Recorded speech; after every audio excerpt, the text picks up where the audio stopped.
Hello, everyone. Welcome to Module 1 of Children's Literature. This module, you will be very busy. First of all, I'm going to go over the objectives, and I'm going to refer to my notes as I speak. So your first objective, students will research and analyze the history of children's literature, and you're going to prove mastery of that objective by creating a timeline of children's literature throughout history. Students will assess the significance of style and tone in historical writing for children, and you'll be reading a variety of children's books and children's literature throughout this next 8 weeks. So for the expectations that your instructor has of you, first of all, make sure that you watch the instructional PowerPoint for this module and every module moving forward. Your instructor has put together a variety of research-based information on each topic that I think should really help you to be successful. Read 2 articles. So I have linked 2 articles in the class that are relevant to the history of children's literature, and I think they're going to really help you with the discussion question. The discussion question is, how has children's literature evolved over the years? And with this evolution, what is the greatest change that we have seen in children's literature over the years? You can do this in a written format, or you can create a video and just tell us about it in the same way that I'm creating this video for you now. For your major assignment, it's called the History of Children's Literature Timeline. So what you're going to do is you're going to do your own research. And you're going to find or identify 10 books or maybe 10 events in children's literature history, maybe a theme. Maybe you love fairy tales. You can do your whole timeline based on fairy tales throughout history from the 18th century to present day. In the past, I've had students who chose themes such as comic books, themes such as Shakespeare's works. So you can really choose a variety of things. Maybe there's particular authors that you love and you remember from when you were a kid, and maybe do some research on those and select a few of their books. And maybe there's another author and you select a few of their books. In the end, you want to have 10. So with each event, this is what's required: the name of the event or the book, the date when that book was published or when that event took place, a summary of that event. You also need to include, why is this significant? Why is this particular book so important in children's literature history? Include a picture for each one and include references. So this is important. You can submit this as a PowerPoint, a Prezi, a Poplet, really any electronic app that you'd like, but you're going to put together a timeline. So you're going to sequence it in chronological order.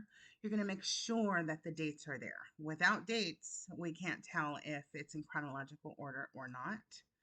And you want it to be visually friendly. You want it to be reader friendly, where it's not just all text.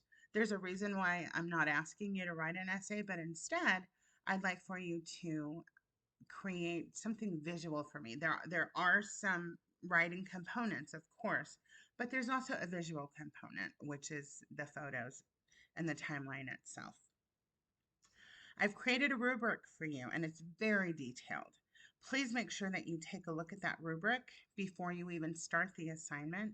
And then after you finish the assignment, take another look at the rubric and make sure that you have addressed every single point therein. That's going to give you the best opportunity to make sure that you're meeting all expectations for this assignment and, of course, getting full points on it. So when it comes to the discussion forums, we have these every week, sometimes one, sometimes two, but the expectation is that you respond to whatever the discussion question is in a detailed manner.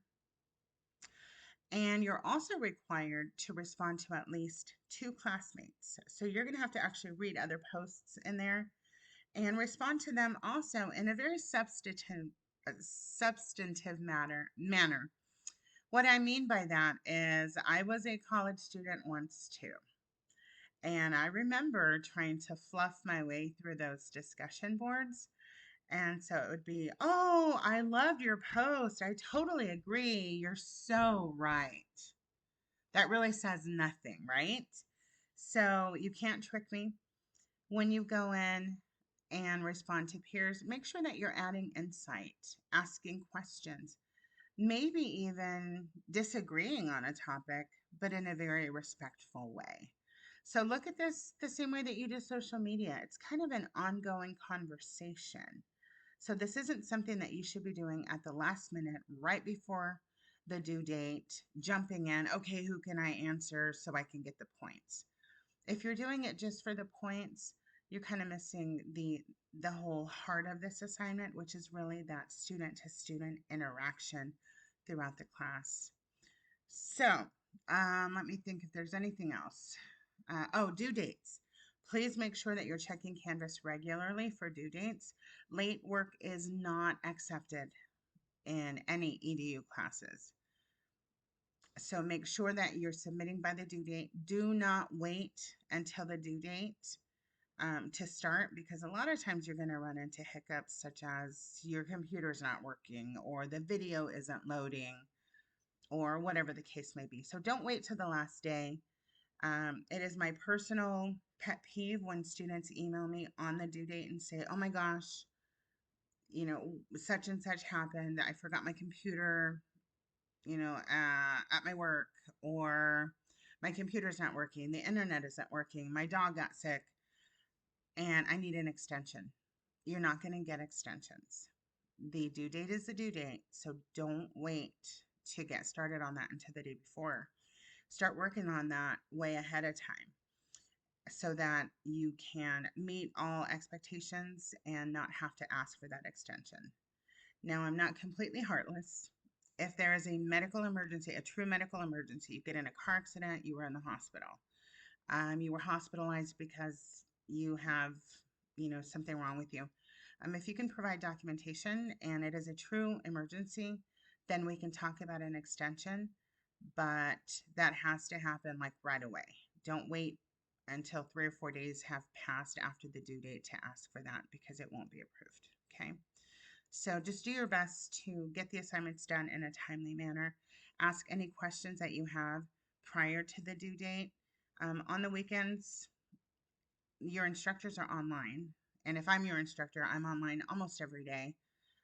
But even instructors need rest and family time.